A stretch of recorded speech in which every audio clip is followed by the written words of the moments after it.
दिल्लीतील आंदोलनादरम्यान विद्यार्थ्यांवर झालेल्या लाठीचार्जच्या निषेधार्थ आज लोणार येथे लोकशाही व संविधान बचाव भव्य निषेध मोर्चा काढण्यात आला।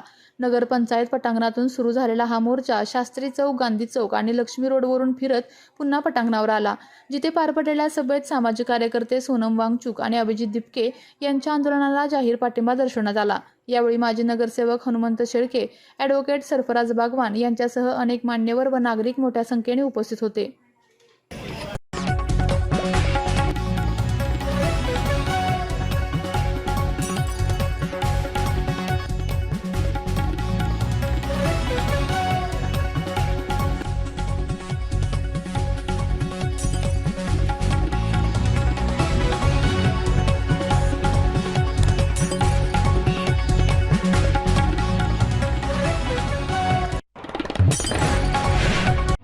विविध कंपन्यांमध्ये जॉब मिळवण्यासाठी किंवा स्वतःचा उद्योग व्यवसाय करण्यासाठी 1 वर्ष कालावधीचे महाराष्ट्र शासनाचे तांत्रिक कोर्सेससाठी Patil electronics institute Satara. Electrical supervisor, automobile mechanic, electrical wireman, motor winding, 2 wheeler 4 wheeler mechanic, computer operator, computer hardware आणि डिप्लोमा कोर्सेस। पात्रता 10वी 12वी, एसटी पासची सोय। Patil electronics institute, Radhika road, Satara 98 220 97071। 1986 पासून तंत्र शिक्षणामधील अग्रेसर संस्था पाटील इलेक्ट्रॉनिक्स इन्स्टिट्यूट। आपल्या तालुक्यातील जिल्ह्यातील बातम्या सर्वप्रथम पाहण्यासाठी आजच सातारा न्यूजला YouTube चॅनलवर सबस्क्राईब करा, लाईक करा, शेअर करा आणि बेल आयकॉन प्रेस करायला विसरू नका।